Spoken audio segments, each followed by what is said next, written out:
Sunday school friends. Have you given your mom a hug this morning? Oh, wait a minute. Right now, while you give her another big bear hug. Go ahead.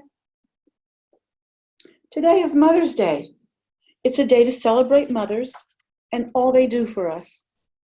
A day to show our love and honor mothers and grandmothers.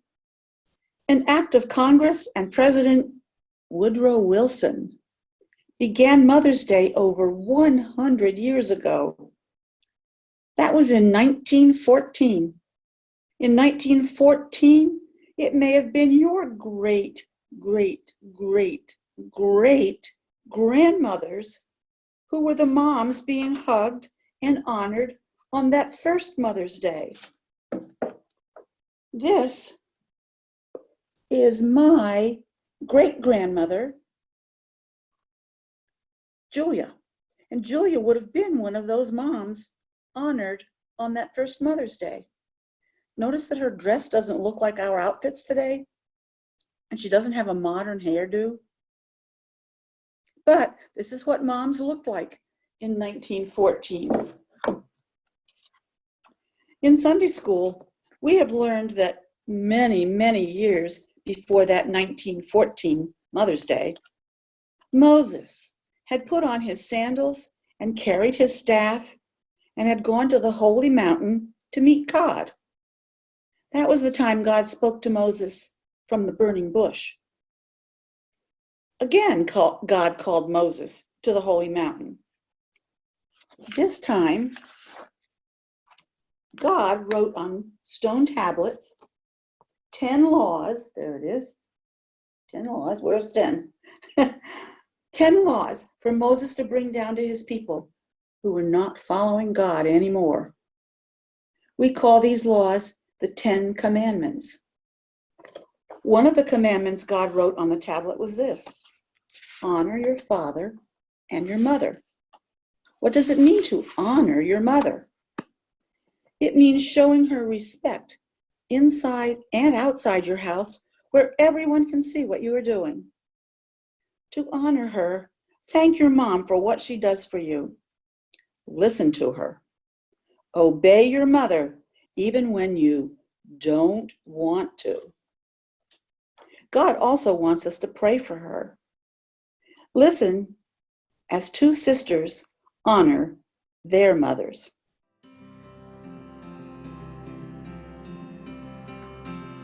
Dear Moms, I know we kids make it hard for you sometimes. We whine sometimes. Mommy, I want some water. Mommy, Mommy, Mommy. Sometimes we cry. Sometimes we fight with each other. Nora, stop it! Whoa! That actually hurts. Sometimes we get in trouble. But we love you so much. Thank you for hugs. Thank you for bedtime stories. Wait. Thank you for praying for us. And tucking us into bed. Thank you. Thank you for taking care of us when we're sick. Thank you for feeding us yummy food. Thank you for letting us no matter what. You are doing the hard and good work of being a mama. And you are doing a good work being a mama. Now go have a great day. We're cheering for you. Jazz hands. Go mommies. Go mommies. Yeah! Like that.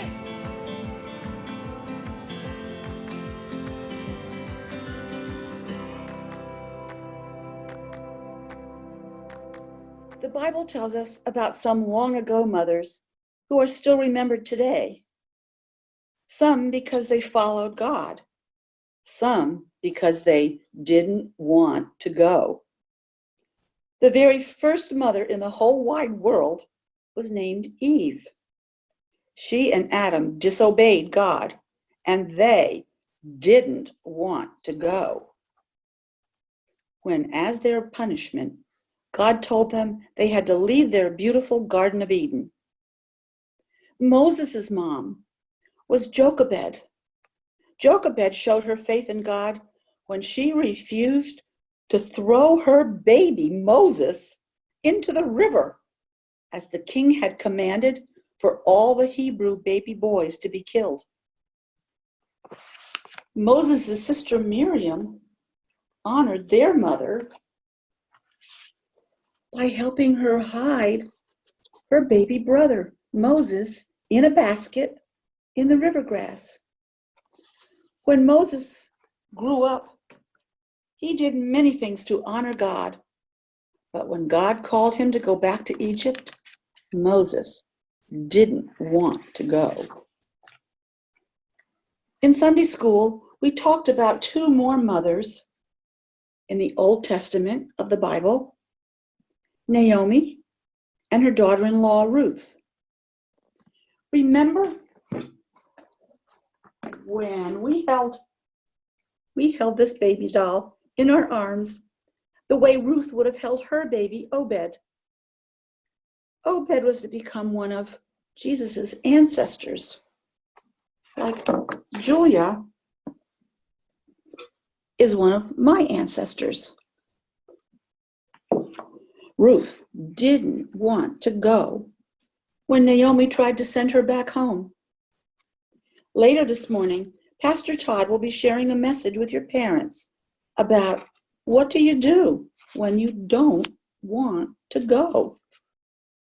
Let's say a prayer now for our moms. Dear God, thank you for my mom. She loves me and does good things for me. Please bless her with everything she needs. Help me to obey and honor my mom. Hear the prayers of all mothers today, God. And Jesus, please give my mother a hug to show her how much you love her. Amen. Let's close with a song honoring our mothers who do more than enough for us every day.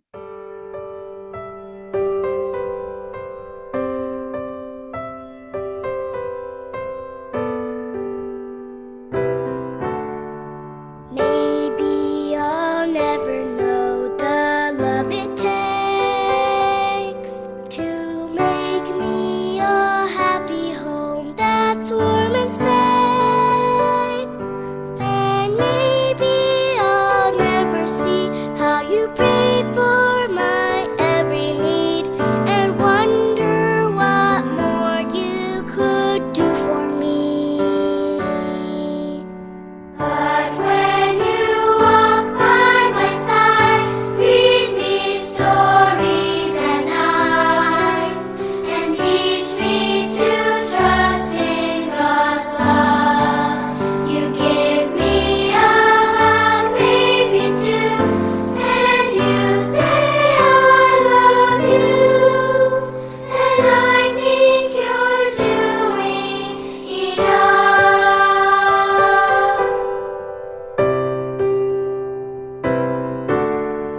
Maybe you wonder if you're teaching me every good thing that I can someday be.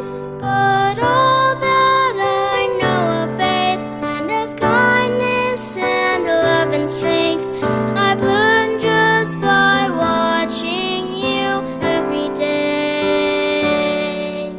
So when you stay by my side, hear my stories at night, and teach me to trust in God's love. You give me a hug, maybe two, and you say I love you, and I think you're doing enough.